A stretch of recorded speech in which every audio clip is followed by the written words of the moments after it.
Sekarang saya dah ada 3 buku yang saya tulis, bermula dengan Minda CEO, kemudian buku Old Money New Money, dan yang terbaru Minda Strategik.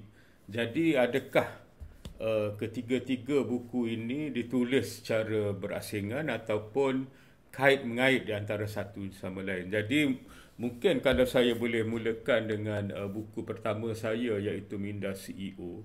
Ianya berkenaan dengan bagaimana usahawan terutamanya melihat perniagaan. Jadi saya bawa 5 minda CEO yang bagi saya penting, iaitu kita kena ada minda pengelola, kita ambil tanggungjawab ke atas perniagaan kita, kerana kita bukan hanya berniaga bersendirian, ya, kita ada pelanggan, kita ada pembekal, kita ada ahli pasokan, dan ramai lagi pihak yang tersentuh dengan perniagaan kita. Kemudian kita ada minda strategik, ke mana perniagaan kita nak dibawa. Ini merupakan perkara penting dalam kebertanggungjawabkan sebagai usahawan, kerana kita bukan hanya berniaga untuk hari ini, tapi kita mahu membina perniagaan yang lebih kukuh. Kemudian setelah ada strategi, kita kena laksanakan. Jadi adalah minda pembina, iaitu bagaimana kita nak bina perniagaan berdasarkan strategi yang telah kita tetapkan. Kemudian ada minda penghubung, kerana kita berniaga di dalam kalangan masyarakat, manusia yang pelbagai jenis. Jadi kita kena mampu berhubung, membina hubungan dan juga berinteraksi dengan cara yang positif, dan ini akan menjadikan perniagaan kita lebih kukuh. Dan akhir sekali ialah minda pemimpin, yang mana usahawan ataupun CEO memimpin perniagaan. Maknanya kita kena pastikan anak-anak buah kita, ahli pasukan kita nampak masa depan yang sama, mereka tahu peranan mereka, dan kita berjaya secara berkumpulan bekerja, berusaha menghasilkan apa yang kita sasarkan dalam strategi, membina kekuatan termasuklah budaya dan seumpamanya, dan akhirnya perniagaan kita bukan saja berjaya tetapi lestari dan boleh tahan lama. Kemudian buku kedua, iaitu Old Money New Money. Dia ni sebenarnya ialah kumpulan artikel-artikel saya yang saya tulis dalam akhbar, tapi kemudian disusun balik.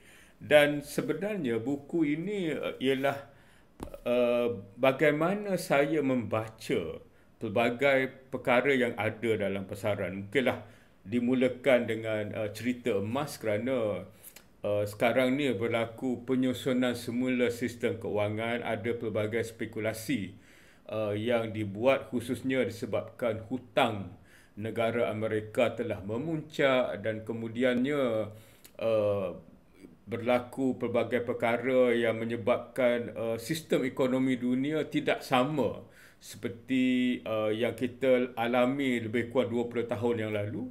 Jadi disebabkan itu, ada orang yang nampak emas ini sebagai satu perkara yang mungkin akan memberi kita kelebihan.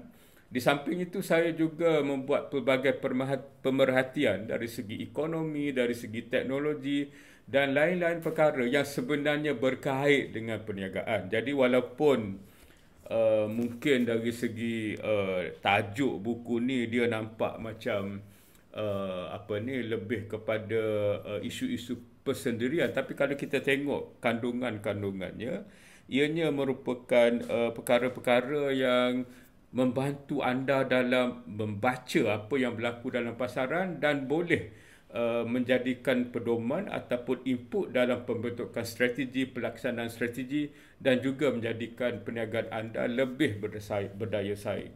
Kemudian buku yang ketiga saya sebenarnya ialah gabungan di antara minda strategik dan minda pembina, iaitu bagaimana strategi dibentuk, bagaimana strategi dilaksanakan, dan bagaimana hasil daripada pelaksanaan strategi itu dinilai.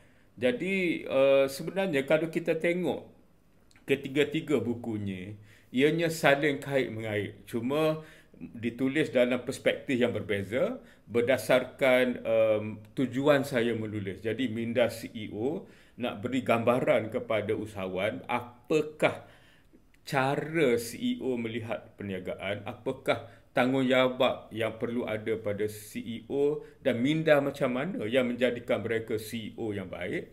Buku yang kedua, Old Money New Money pula membantu dari segi membaca pelbagai corak, pelbagai perkembangan yang ada dalam pasaran, dan ini juga membantu anda untuk mengemudi perniagaan dengan lebih baik. Dan buku ketiga ialah yang lebih khusus tentang strategi.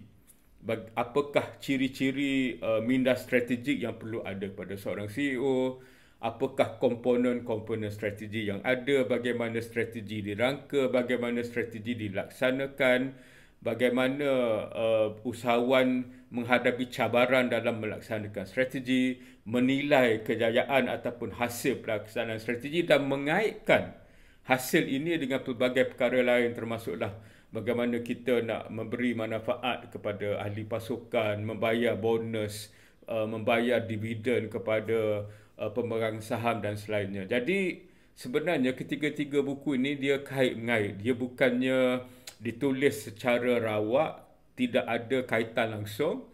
Jadi sebab itulah bagi saya, jika anda berminat nak memahami minda saya sebagai orang yang telah melalui pelbagai kedudukan dalam perniagaan, daripada perniagaan sendiri, menguruskan institusi berkenaan dengan profesion, menguruskan institusi yang mengawal selia pasaran, dan menyelia institusi-institusi keuangan yang lain.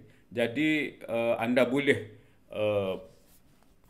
baca ketiga-tiga buku ini sebenarnya. Bukan satu tapi tiga, dan insya-Allah ianya membantu anda untuk membentuk minda yang lebih tajam dari segi melihat suasana yang ada, mencari peluang, menguruskan risiko, dan memandu perniagaan anda ke tahap yang lebih tinggi, lebih cemerlang, lebih lestari, dan ianya mungkin adalah legasi yang anda bina untuk diwariskan kepada generasi yang akan datang.